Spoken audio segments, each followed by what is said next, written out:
And so you mentioned the 3-year contract with the free phones and, the typical gimmicks that you would sort of like run into to basically manufacture retention.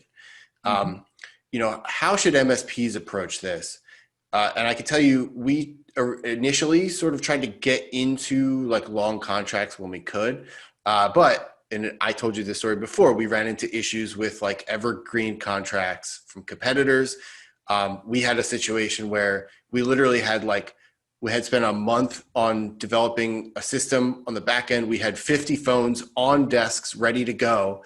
And the company like forgot to cancel and basically had to still use our phones that we sold them, but with their existing provider for another 3 years because it auto renewed, right? And so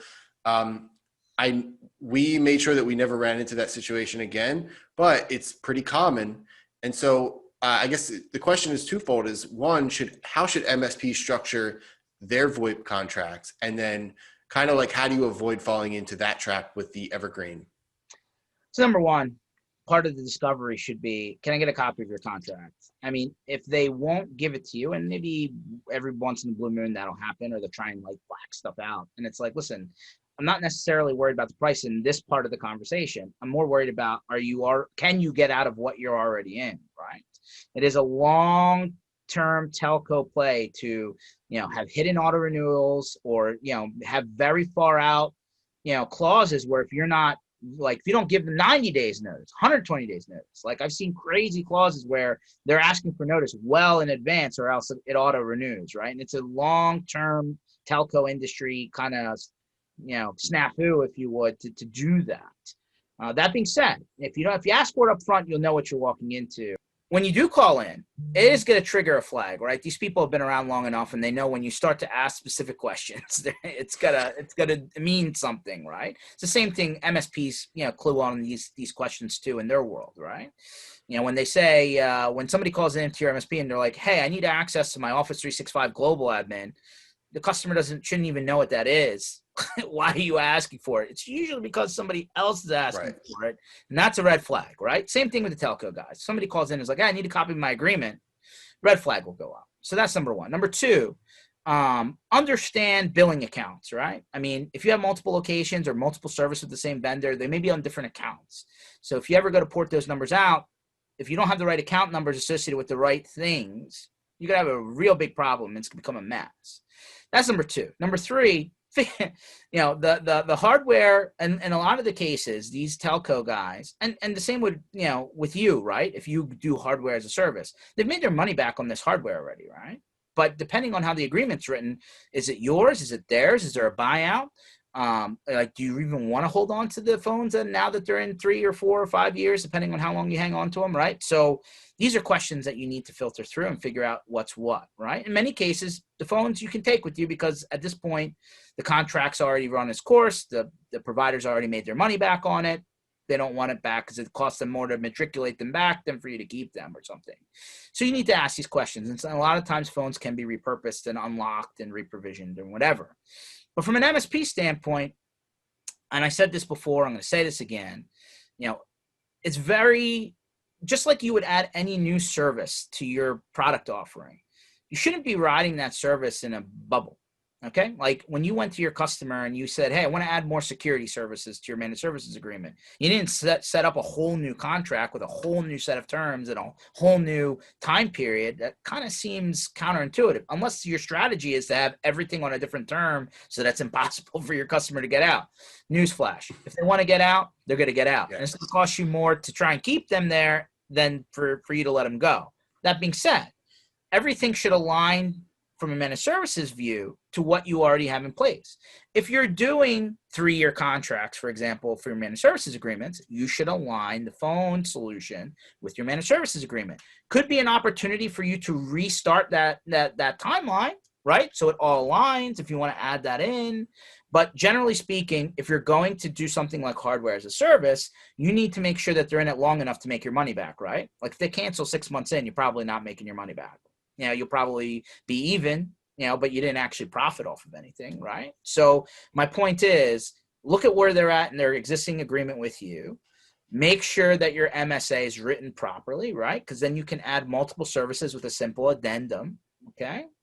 And then ultimately make sure that, you make it clear who's responsible for what if for some reason it doesn't work out. I'm hopeful that doesn't happen, but sometimes it does, right? Maybe the customer's just not happy with it. Maybe they just got, bamboozled by somebody else's offer, and they just, want to go to the next cheapest thing. I hope that's not the case, but let's say it is, and it doesn't work out. You want to make sure that, number one, you're in a position to get out with your upstream vendors, or else you're going to get stuck, especially with things like minimums. They come back to bite you. Number two, you want to make sure that, if you can get your hardware costs up front, get them. Like if your customer's going to pay outright for the equipment, get it.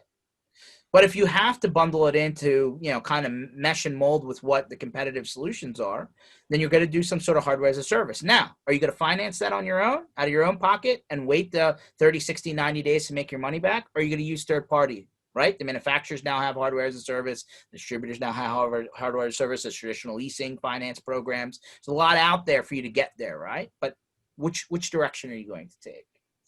And lastly, you want to make sure that, your customer's experience is based on your standard, right?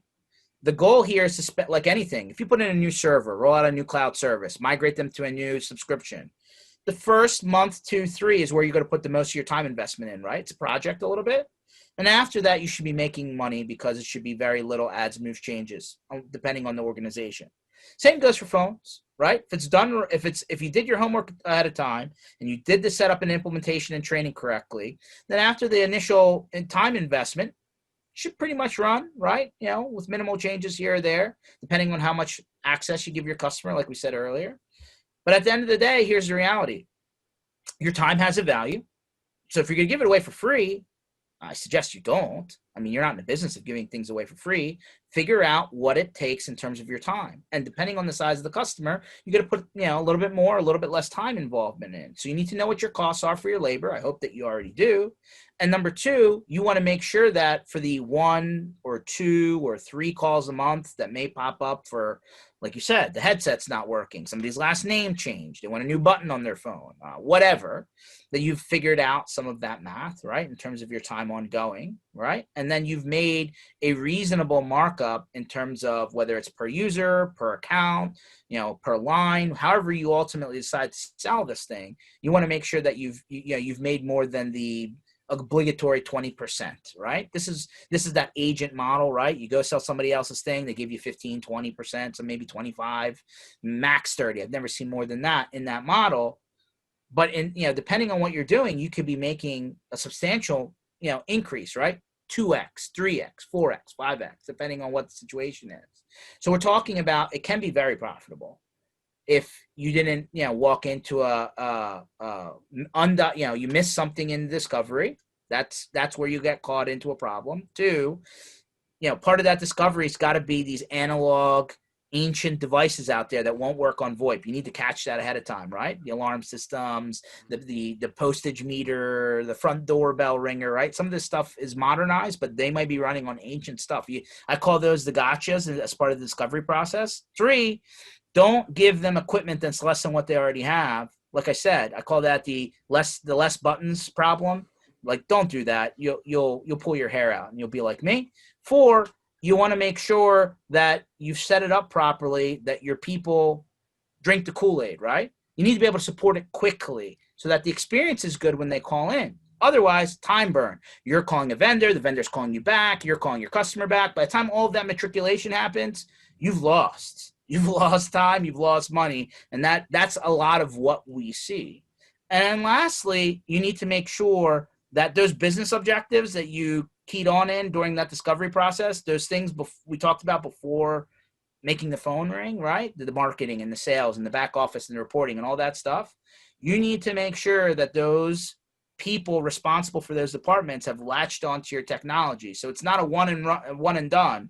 You're going to need to follow up with them a little bit more than you probably expected to make sure that they're adopting that technology so that it's become like a go-to tool that they can't live without, right? If you do all of these things, you're going to be super successful and, quite frankly, super sticky, because what will end up happening is These business objective people, these department leaders are going to come back to you and ask you for more integration, more reporting, more functionality, more automation.